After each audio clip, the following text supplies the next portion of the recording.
নমস্কার বন্ধুরা, আশা করছি তোমরা সবাই খুব ভালো আছো। আমিও খুব ভালো আছি। অনেক দিন পর ব্লগ নিয়ে আসলাম। হ্যাঁ, আসলে শরীরটা মাঝখানে খুবই খারাপ ছিল। আর এই ব্লগটা হচ্ছে আমরা দীঘার থেকে আসার পরে গেছিলাম হচ্ছে, তখন চলছিল জগদ্ধাত্রী পুজো। তো জগদ্ধাত্রী পুজো সৃজিতার একটা ফ্রেন্ডের বাড়ি জগদ্ধাত্রী পুজো ছিল। তো ওইখানে যাওয়ার জন্য আমি সৃজিতার পাপা রেডি হয়ে গেছিলাম আর মিষ্টি নিয়ে নিলাম। আর দেখো এত সুন্দর ডেকোরেশন করেছে, কি বলবো, মানে বিয়ে বাড়ি নাকি পুজো বাড়ি বোঝাই মুশকিল। তো খুব সুন্দর ডেকোরেশন করেছিল। আর ফার্স্ট টাইম ওদের বাড়ি গেছিলাম। আর মায়ের মুখটা দেখো, খুবই সুন্দর, খুবই সুন্দর। আর ওদের বাড়িতে নাকি একদিনেই সবগুলো পুজো হয়। ষষ্ঠী, সপ্তমী, অষ্টমী, নবমী, কুমারী পুজো সব হয় ওদের বাড়িতে, একদিনেই সব পুজো হয়। তো আমি যেতে যেতে লেট করে ফেলেছি। এটা হচ্ছে সৃজিতার বান্ধবীর মা। তো ও কথা বলছিল। আর এদিকে দেখো প্রসাদ দিয়ে দিয়েছে। ওরা ঘরে হাতে নাড়ু বানিয়েছিল। আর ওদের বাড়িটা খুবই সুন্দর, খুব সুন্দর। তা আমি তো একটু ভিডিও করে নিচ্ছিলাম। আর এগুলো নাকি ওর মানে সৃজিতার বান্ধবীর পিসি বানিয়েছে নিজের হাতে। তো খুব ভালো লাগছিল। আর ওদের বাড়িটা সত্যি খুব সুন্দর, প্রত্যেকটা জিনিস মানে খুব সুন্দর। আর এখানে দেখো, মানে তখন 4টে বেজে গেছিলো, তখনও মানুষজন খাচ্ছিল। আসলে আমার লেট হয়ে গেছিলো যেতে যেতে ভোগটা মানে ভোগের প্রসাদ খাওয়ার জন্য। এদিকে আমি আর সৃজিতার পাপা চলে গেছিলো কাজে। তো ওকে ছাড়াই আমরা ভোগ খাওয়ার জন্য বসে পড়েছিলাম। এখানে ভোগে ছিল খিচুড়ি, পাঁচ তরকারি, যেটা কিনা অমৃত, মানে এত টেস্টি কি বলবো। আমার কাছে তো সব থেকে বেশি মানে এই ভোগের প্রসাদই ভালো।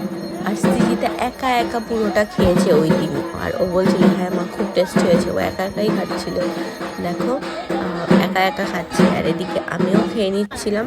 মানে সত্যি কথা বলতে ভোগের প্রসাদ খেতে আমার খুবই ভালো লাগে। মানে তোমরা বিরিয়ানি, ফাস্টফুড যাই বলো না কেন, সব থেকে যদি বেস্ট কোনো খাবার হয় সেটা হচ্ছে ভোগের প্রসাদ।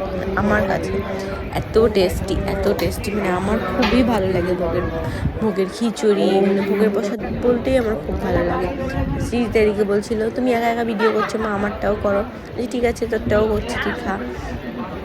তো ও একা একা খাচ্ছিল আর আমি ভিডিও করে দিচ্ছিলাম। আর আমার গলাটা শুনে বুঝতেই পারছো আমার খুবই ঠান্ডা লেগেছে। মানে আমি কথা বলছি মানে কীভাবে সেটা আমি মানে এই শীতটা আসলেই এরম হয়। আর এই ব্লগগুলো যেহেতু আগের, আমার মানে দিতে লেট হয়ে গেছে, তাই তোমাদের সবার কাছে সরি বলছি। আর প্লিজ আমার ভিডিওগুলো দেখো, কমেন্ট করো, সাবস্ক্রাইব করো, শেয়ার করে দিও। আর এদিকে আবার ছিল খিচুড়ি খাওয়ার পরে ছিল আবার পোলাও, পনিরের তরকারি, এটাও টেস্টি ছিল, এটাও খুব টেস্টি। আর তারপরে ছিল গোলাপ জামুন, মিষ্টি, পায়েস।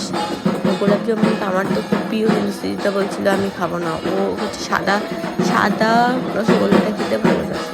বলছি না বাবা এটা খাও, এটাও ভালো। বলছে না, আমি জোর জবরদস্তি খাইয়েছি বলতে গেলে। তো ভোগের প্রসাদ খাওয়া হয়ে যাওয়ার পর আবার ওদিকে চলে গেছিলাম পুজোর ওইখানটায়। মানে ওইখানটাই বসে থাকতে ইচ্ছা করছিল, কিন্তু সৃজিতার পরে আবার এক্সাম ছিল, সেই জন্য মানে চলে এসেছি বাড়ি। কেন কি যদি বাড়ি না আসি, না ঘুম পাড়ে, তাহলে তো সন্ধ্যাবেলা পড়তে পারবে না। তো চলে যাচ্ছিলাম বাড়ি। এই ব্লগটা এখানেই শেষ করছি। সবাই খুব ভালো থেকো, সুস্থ থেকো আশা করছি। আমার ব্লগগুলো কেমন হচ্ছে তোমরা অবশ্যই কমেন্টে জানিও। বাই বাই, সবাই ভালো থাকো, সুস্থ থাকো, এটাই আশা করছি। খুব ভালো থাকো, বাই।